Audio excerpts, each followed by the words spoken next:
रविवार की शाम को पिछोर रेस्ट हाउस पर पिछोर विधायक प्रीतम सिंह लोधी ने पत्रकार वार्ता का आयोजन रखा, जिसमें उन्होंने पत्रकारों से चर्चा करते हुए कहा कि मेरी ये पहली पत्रकार वार्ता है। विधानसभा चुनाव के बाद लोकसभा का चुनाव आ गया, जिस वजह से चुनाव में व्यस्तता बनी रही। चूंकि अब चुनाव संपन्न हो चुके हैं, इसलिए अब हम सबको मिलकर पिछोर को विकास के मार्ग पर लेकर जाना है, जहां पिछोर को विकसित पिछोर बनाना है। वहीं जब पत्रकारों ने पिछोर में चरमराई स्वास्थ्य व्यवस्थाओं को लेकर सवाल पूछा तो विधायक ने कहा है कि पिछोर में किसी प्रकार की समस्या नहीं आएगी। स्वास्थ्य, शिक्षा, रोजगार एवं पिछोर को जिला बनाने आदि मुद्दों पर प्राथमिकता रहेगी।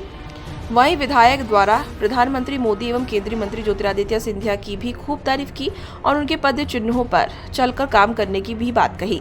साथ ही पत्रकारों से कहा है कि आप चौथा स्तंभ हो, क्षेत्र की जो भी समस्याएं हो आप अवगत कराएं, हम मिलकर उनको दूर करने का प्रयास करेंगे। वहीं पत्रकार वार्ता के बाद विधायक द्वारा सहभोज का भी आयोजन रखा गया।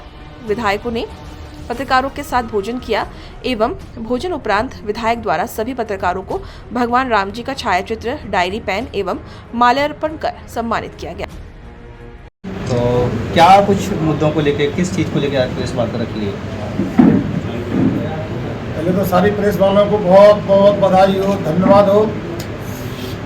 विधानसभा चुनाव समापन हुए, सरकार बनी मध्य प्रदेश में भाजपा की, लोकसभा चुनाव हुए और लोकसभा भी चुनाव संपन्न हुए और बहुत अच्छे तरीके से संपन्न हुए। ऐसा चुनाव इतिहास में पहली बार देखने को मिल रहा है। न कोई झगड़ा, न कूटुंब में, न बेईमानी, न भ्रष्टाचारी, एकदम बिल्कुल कोरे कागज की तरह ये स्वच्छ चुनाव मोदी जी ने लोकसभा का करवाया है। इसको लेकर दोनों चुनाव निपट गए। 4 तारीख के बाद केंद्र में सरकार बनने जा रही है। इसके ऊपर हमें पत्रकारों से चर्चा के लिए हमने बुलवाया है, क्योंकि पत्रकार एक स्तंभ होता है देश का। जैसे सरकार स्तंभ होती है,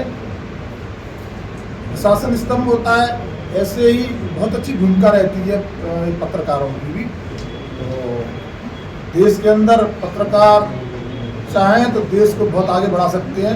तो मेरा पत्रकारों से भी पिछोर के बारे में कुछ सवाल ली जाए कि कहाँ कमियां पिछोर के अंदर हैं, 30 साल में क्या क्या नहीं हुआ, उसकी जानकारी के लिए हमने पत्रकारों को बुलवाया है। क्योंकि मैं नया विधायक बना हूँ, मुझे सौभाग्य मिला है। हमने आगे ये मान के चलो कि आज से बाद में ही ये मान के चलिए हम विधायक बनने का काम करना शुरू करेंगे, क्योंकि विधानसभा के बाद में तुरंत ही लोकसभा चालू हो गई थी, तो लोकसभा में लग गए थे। अब हम सब चीज़ों से निष्पक्ष होकर अब एक ही लक्ष्य रह गया है हमारा कि हमें पिछोर की जनता को, पिछोर के लिए, विकास के लिए क्या तरीके अपनाए जाएं, किस का साथ दिया जाए, कैसे काम किया जाए, इसके बारे में हमने ये पत्रकार वार्ता ली है। कुछ तो पत्रकार बंधुओं से भी सलाह लूंगा। विधानसभा चुनाव के समय में पिछोर खनियाना को जिला बनाने की मांग का एक वो किया था, क्या कहेंगे? बड़ा अच्छा प्रश्न किया है। तो सबसे पहली प्राथमिकता तो मेरी अब यही रहेगी कि जिला कैसे बनाया जाए, जिला की प्रक्रिया कैसे शुरू हो। क्योंकि माननीय शिवराज सिंह चौहान जी ने घोषणा की थी और सरकार ने हमारी ने मोहन जी बना दिए हैं मुख्यमंत्री। मोहन जी को हमें अवगत कराना पड़ेगा, लेकिन सौभाग्य ये प्राप्त हो गया हमें, साथ में हमारे श्रीमंत महाराज सिंधिया जी भी थे, तो उनने चुनाव सिपरी पिछोर से लड़ा। ये हमारे लिए एक बहुत बड़ा बेनिफिट और बहुत बड़ा हमें लाभ मिला इस चीज़ का। क्या हम ये मान के चले भाई साहब कि लोकसभा चुनाव जीतने के बाद महाराज साहब जो पिछोर को जिला बनाने की पहल करेंगे? बिल्कुल। मेरे को क्या है कि एक साथ मिल गया है, मुझे बहुत एक अच्छे लीडर का साथ मिल गया है हमें। क्योंकि पहले में ऐसा लगता था जैसे इकलौता से पढ़ रहा हमें, लेकिन अब मुझे महाराज का भी साथ मिलेगा प्रगति और विकास के अंदर। तो ये भी हमारे पिछोर के लिए एक मान लीजिए सौभाग्य की बात है और पिछोर निवासियों के लिए एक बहुत बड़ा उपलब्धि भी है ये कि हमें ऐसा नेतृत्व मिला। ये हमारा नेतृत्व जो हमारी केंद्र में सरकार बनने जा रही है, ये छोटी मोटी बात नहीं है, ये बहुत बड़ी बात है। जो जिसकी हमारे तीसरी बार माननीय श्री नरेंद्र मोदी जी प्रधानमंत्री बनने जा रहे हैं।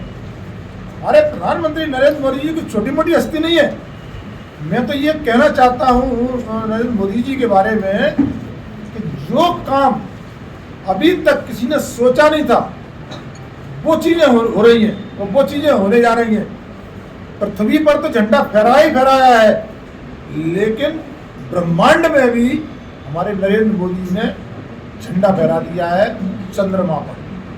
तो पहले लोग कहते थे कि कलयुग में अवतार होगा, कोई ऐसा व्यक्ति अवतार लेगा जो कि कलयुग में देश को आगे ले जाएगा, पृथ्वी को बदल देगा।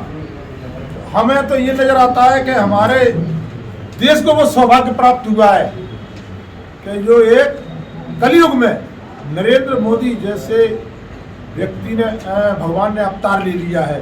मैं तो उनको भगवान की उपाधि दूंगा कि जो चीज 500 साल से राम भगवान का मंदिर नहीं बना सके हम लोग, पूरी सरकारें नहीं बना सकी, 70 साल से कांग्रेस की सरकार रही, फटे टेंट में भगवान रहे, ऐसा काम नरेंद्र मोदी जी ने करके दिखाया।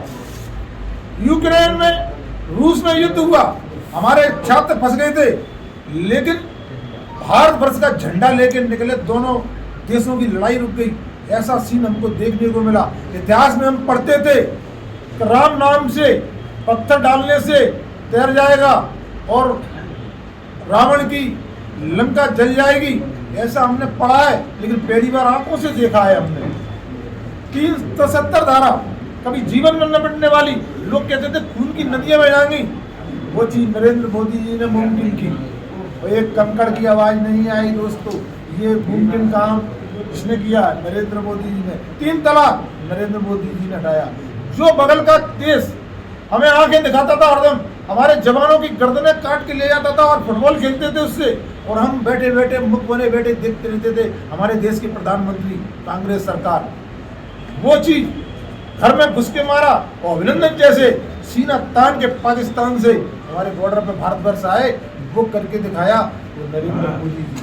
तो हम इसको क्या मानेंगे दोस्तों? ये हम मानेंगे कि हमारे देश में और इस पृथ्वी पर एक अवतार पैदा हुआ है। नरेंद्र मोदी भगवान के अवतार में पैदा हुए जो ऐसा काम करने जा रहे हैं। आगे भी हमारी इतनी सारी बहनों को, करोड़ों बहनों को लाभ मिल रहा है, सम्मान मिल रहा है, कौन ने कर दिखाया? नरेंद्र मोदी जी ने। हमारे किसान निधि पूरे देश के अंदर दी जा रही है, सम्मान निधि किसने करके दिखाया?